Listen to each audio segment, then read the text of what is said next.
ಕೇಂದ್ರ ಸರ್ಕಾರಿ ನೌಕರರಿಗೆ ಯುಗಾದಿಗೆ ಸಿಹಿ, ತುಟ್ಟಿ ಭತ್ಯೆ ವೇತನ ಹೆಚ್ಚಳದ ಸಂಪೂರ್ಣ ಮಾಹಿತಿ ಇಲ್ಲಿದೆ. ನಮಸ್ಕಾರ ಸ್ನೇಹಿತರು, ಉಪಯುಕ್ತ ಮಾಹಿತಿ ಚಾನಲ್ಗೆ ಸ್ವಾಗತ. 8 ಪೇ ಕಮಿಷನ್ ಹೊಸ ವೇತನ ಆಯೋಗ ಜಾರಿ, ತುಟ್ಟಿ ಭತ್ಯೆ ಏರಿಕೆ, ವೇತನ ಹೆಚ್ಚಳಕ್ಕಾಗಿ ಕಾಯ್ತಿರುವ ಲಕ್ಷಾಂತರ ಮಂದಿ ಕೇಂದ್ರ ಸರ್ಕಾರಿ ನೌಕರರು ಮತ್ತು ಪಿಂಚಣಿದಾರರಿಗೆ ಯುಗಾದಿ ಹಬ್ಬಕ್ಕೂ ಮೊದಲೇ ಸಿಹಿ ಸುದ್ದಿ ಸಿಗುವ ನಿರೀಕ್ಷೆ ಇದ್ದು, 8ನೇ ವೇತನ ಆಯೋಗದಲ್ಲಿ ಡಿಎ ಹೆಚ್ಚಳ, ವೇತನ ಏರಿಕೆಗೆ ಸಂಬಂಧಿಸಿದಂತೆ ಭರ್ಜರಿ ಗುಡ್ ನ್ಯೂಸ್ ಸಾಧ್ಯತೆ ಇದೆ ಎನ್ನಲಾಗಿದೆ.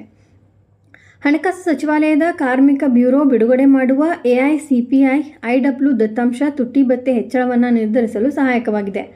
ವಾಸ್ತವವಾಗಿ ಎಐಸಿಪಿಐ ಐಡಬ್ಲ್ಯೂ ದತ್ತಾಂಶವು ಕೈಗಾರಿಕಾ ಕಾರ್ಮಿಕರು ಸೇವಿಸುವ ಸ್ಥಿರ ಸರಕುಗಳು ಮತ್ತು ಸೇವೆಗಳ ಚಿಲ್ಲರೆ ಬೆಲೆಗಳಲ್ಲಿನ ಸಾಪೇಕ್ಷ ಬದಲಾವಣೆಗಳನ್ನು ಅಳೆಯುತ್ತದೆ. ವರ್ಷಕ್ಕೆ 2 ಬಾರಿ ತುಟ್ಟಿ ಭತ್ಯೆ ಪರಿಷ್ಕರಿಸುವ ಸರ್ಕಾರ ಸಾಮಾನ್ಯವಾಗಿ ಹೋಳಿ ಹಬ್ಬದ ಮೊದಲು ಜನವರಿಯ ಡಿಎ ಘೋಷಿಸಲಾಗುತ್ತಿತ್ತು. ಆದರೆ ಇದುವರೆಗೂ ಸರ್ಕಾರ ಈ ಬಗ್ಗೆ ಯಾವುದೇ ಅಧಿಕೃತ ಘೋಷಣೆ ಮಾಡಿಲ್ಲ. ಇದೀಗ ಯುಗಾದಿ ಹಬ್ಬದ ವೇಳೆಗೆ ಜನವರಿ 2026ರ ಡಿಎ ಏರಿಕೆ ಮಾಡಬಹುದು ಎಂದು ಹೇಳಲಾಗುತ್ತಿದೆ.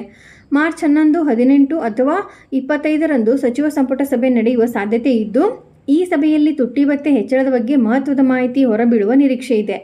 ಆದರೆ ಮೋದಿ ಸರ್ಕಾರ ಈ ಬಗ್ಗೆ ಇನ್ನೂ ಯಾವುದೇ ಅಧಿಕೃತ ಘೋಷಣೆ ಮಾಡಿಲ್ಲ. ಅಖಿಲ ಭಾರತ ಗ್ರಾಹಕ ಬೆಲೆ ಸೂಚ್ಯಂಕ ಕೈಗಾರಿಕಾ ಕಾರ್ಮಿಕರ 12 ತಿಂಗಳ ಸರಾಸರಿ ದತ್ತಾಂಶವನ್ನು ಆಧರಿಸಿ ಲೆಕ್ಕ ಹಾಕಲಾಗಿದೆ. ಡಿಸೆಂಬರ್ 2025ರ ಎಐಸಿಪಿಐ ದತ್ತಾಂಶದ ಆಧಾರದ ಮೇಲೆ ಜನವರಿ 2026ರ ಡಿಎ ಅನ್ನು ಲೆಕ್ಕ ಹಾಕಲಾಗುತ್ತಿದ್ದು, ಜನವರಿ 2026ರಲ್ಲಿ ಶೇಕಡ 2 ಡಿಎ ಹೆಚ್ಚಳವನ್ನು ನಿರೀಕ್ಷಿಸಲಾಗಿದೆ.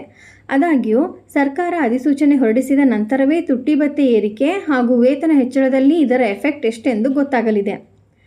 ತುಟ್ಟಿ ಭತ್ಯೆ ಪರಿಷ್ಕರಣೆಯು ಹೆಚ್ಚುತ್ತಿರುವ ಹಣದುಬ್ಬರ ದರಕ್ಕೆ ಅನುಗುಣವಾಗಿ ಸರ್ಕಾರಿ ನೌಕರರ ಮೂಲ ವೇತನವನ್ನು ಸರಿಹೊಂದಿಸುತ್ತದೆ.